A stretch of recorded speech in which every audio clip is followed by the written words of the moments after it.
বিশ্বনবী জনাবে রাসূলুল্লাহ সাল্লাল্লাহু আলাইহি ওয়াসাল্লাম সাহাবীদেরকে নিয়ে আলোচনা করতেছেন। এমত অবস্থায় বিশ্বনবীর কাছে জিবরাইল আমিন চলে আসলেন। বিশ্বনবীর কাছে জিবরাইল আমিন এসে বলে, ইয়া রাসূলুল্লাহ, ইয়া হাবিবাল্লাহ, আমি জিবরাইল আল্লাহ রাব্বুল আলামিনের পক্ষ থেকে ওহী নিয়ে এসেছি। বিশ্বনবীর কানে কানে জিবরাইল আমিন আলাইহিস সালাতু ওয়াসসালাম সূরাতুর রহমান পাঠ করে শোনালেন। বিশ্বনবীকে একবার শোনালেন। জনাবে রাসূলুল্লাহ সাল্লাল্লাহু আলাইহি ওয়াসাল্লাম একবার শোনা মাত্র সূরাতুর রহমান মুখস্থ করে ফেললেন। কোরআন শরীফের মধ্যে একটি মাত্র সূরা পূর্ণাঙ্গভাবে নাযিল হয়েছে, সূরাতুর রহমান। এই সূরা রহমান নাযিল হওয়ার কারণ, এই সূরা যখন নাযিল হয়, বিশ্বনবী জনাবে রাসূলুল্লাহ সাল্লাল্লাহু আলাইহি ওয়াসাল্লাম তখন মদিনায়। এই সূরা নাযিল করলেন আল্লাহ রাব্বুল আলামিন মদিনার জমিনে। মদিনা থেকে মক্কায় আসতে হবে। মক্কাতুল মুআজ্জামায়ে কাবা শরীফের সামনে সূরা পাঠ করতে হবে। বিশ্বনবীকে ওহীর মাধ্যমে জানিয়ে দিলেন রাব্বুল আলামিন। হুজুর সাল্লাল্লাহু আলাইহি ওয়াসাল্লাম সাহাবীদেরকে লক্ষ্য করে বললেন, ও আমার সাহাবীরা, এই মাত্র জিবরাইল আমিন আমার কাছে এসেছিল, এসে সূরাতুর রহমান পাঠ করে শোনালেন। আমি তোমাদের উদ্দেশ্যে সূরাতুর রহমান পাঠ করতেছি, তোমরা মুখস্থ করে নাও। এই কথা বলে হুজুর সাল্লাল্লাহু আলাইহি ওয়াসাল্লাম সূরাতুর রহমান পাঠ শুরু করে দিলেন। তিনি তেলাওয়াত করতে লাগলেন, আর-রহমান আল্লামাল কুরআন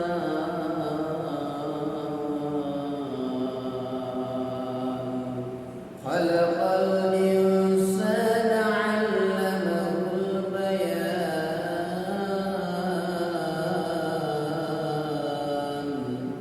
আশ-শামসু ওয়াল কামারু বিহুসবানিন ওয়ান নাজমু ওয়াশ-শাজারু ইয়াসজুদান।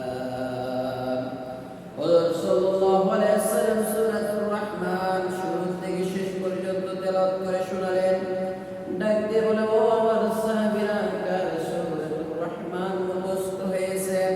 প্রথম সিরিয়ালের যত বড় বড় সাহাবী, হযরত আবু বকর রাদিয়াল্লাহু তাআলা আনহু, হযরত ওমর রাদিয়াল্লাহু তাআলা আনহু, হযরত উসমান রাদিয়াল্লাহু তাআলা আনহু, হযরত আলী রাদিয়াল্লাহু তাআলা আনহু, যত বড় বড় সাহাবী সবাই মাথা নিচু করে দিলেন। সবাই মাথা নিচু করলেন। তার মানে বোঝা গেল একটা বার শোনার সঙ্গে সঙ্গে কোনো সাহাবীর মুখস্থ হয় নাই। কিন্তু আশ্চর্যের ব্যাপার, মসজিদে নববীর এক কোণা থেকে এক ছোট্ট সাহাবী দাঁড়াইয়া ডাক দিয়ে বলে, ইয়া রাসূলুল্লাহ, ইয়া হাবিবাল্লাহ, হুজুর, ইয়া রাসূলুল্লাহ, ইয়া হাবিবাল্লাহ, হুজুর, সূরাতুর রহমান আমার মুখস্থ হয়েছে, আমি পাঠ করব। এইবার বিশ্বনবী জনাবে রাসূলুল্লাহ সাল্লাল্লাহু আলাইহি ওয়াসাল্লাম সাহাবীকে বললেন, ও সাহাবী, তোমার নাম কি? তুমি তো ছোট্ট মানুষ, আর কেমন করে তোমার এই সূরাতুর রহমান একবার শোনা মাত্রই মুখস্থ হয়ে গেল?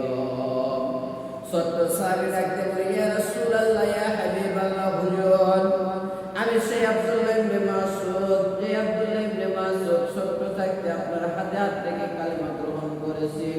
ইয়া রাসূলুল্লাহ, ইয়া হাবিবাল্লাহ, হুজুর, যেই দিন আপনার হাতে হাত থেকে আমি আব্দুল্লাহ ইবনে মাসউদ কালিমা গ্রহণ করেছি, যেই দিন আপনি আপনার জবান দিয়ে কালিমা শরীফ আমি আব্দুল্লাহ ইবনে মাসউদকে পাঠ করাইছেন, আপনার মুখের থেকে হঠাৎ করে একটু থুতু মুবারক আমার মুখের ভিতরে এসে গিয়েছিল।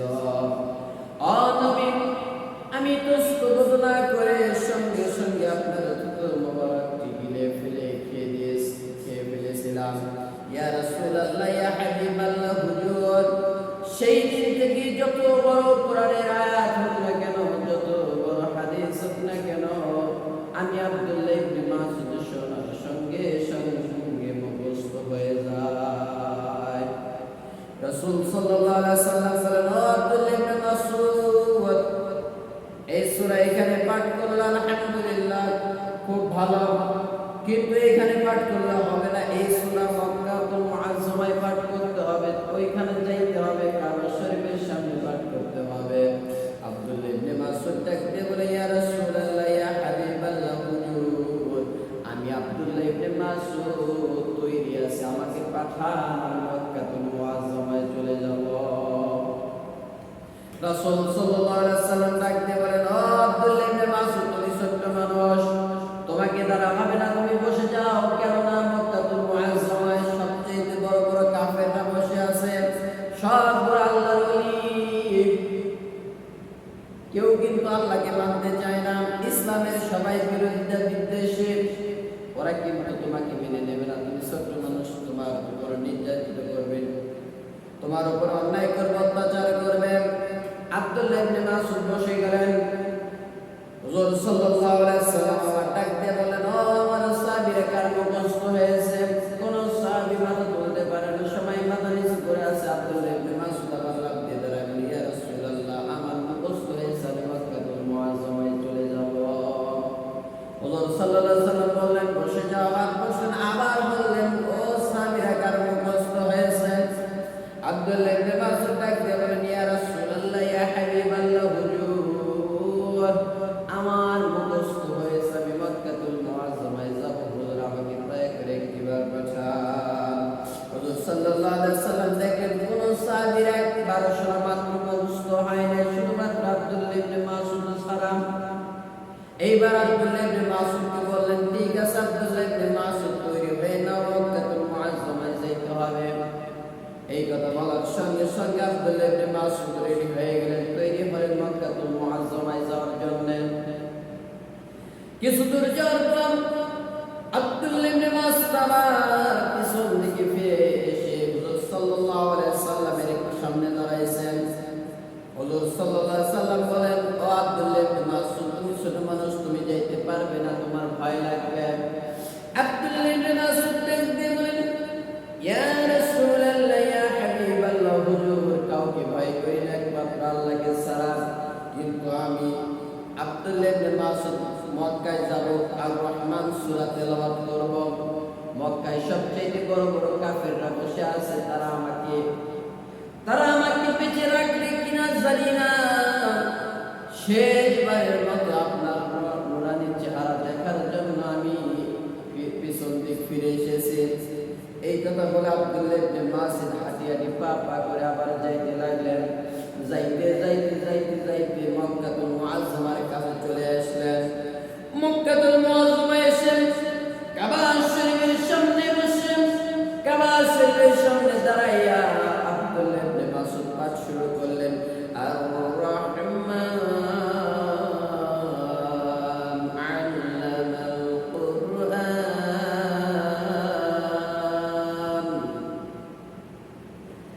আর-রহমান আল্লামাল কুরআন, খালাকাল ইনসানা আল্লামাহুল বায়ান।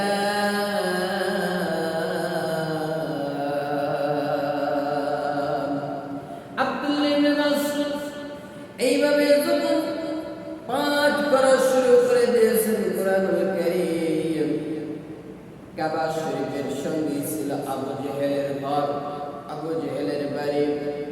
আবু জেহেল সহ্য করতে না পেরে দৌড়াইয়া বাড়ি থেকে বের হয়ে আব্দুল্লাহ ডান হাতটা খপ করে ধরে পিছন দিকে ফিরাইয়া এমন জোরে একটা থাপ্পড় দিয়েছে আব্দুল্লাহ ইবনে মাসউদ।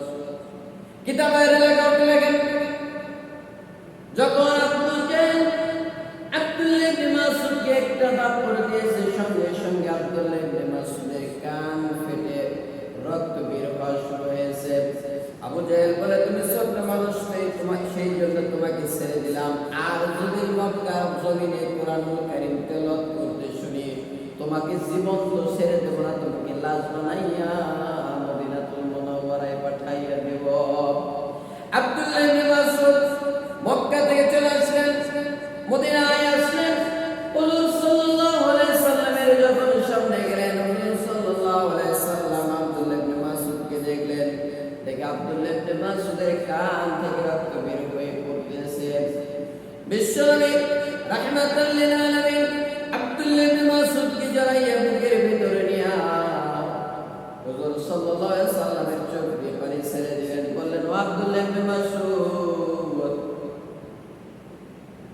আমি এই জন্যই তোমাকে পাঠাইতে চাই না মক্কাতুল মুআজ্জামায়, মক্কা নগরীতে। কেননা মক্কায় সবচেয়ে বড় বড় কাফেররা ওইখানে বসে আছে, ওরা কেউ ইসলামকে মেনে নেয় নাই। বর্তমান জামানায় অনেক আবু জাহেল আবু জাহেলের উত্তরসূরি আছে। আবু জাহেলের রক্ত তাদের গায়ে এখন প্রবাহিত হচ্ছে। তারা কিন্তু ইসলামের কথা শুনলে তাদের কিন্তু দাউদ নামক চুলকানি নামক অ্যালার্জি নামক তাদের চুলকানো শুরু হয়ে যায়। তারা কিন্তু ইসলামের কথা সহ্য করতে পারে না। ইসলামের উপর কেমন করে আঘাত আনা যায় তারা এই পরিকল্পনা নিয়ে ব্যস্ত। বিশ্বনবী এইবার আব্দুল্লাহ ইবনে মাসউদের কানের ভিতর নিজের জুতো মোবারক নিয়ে লাগাই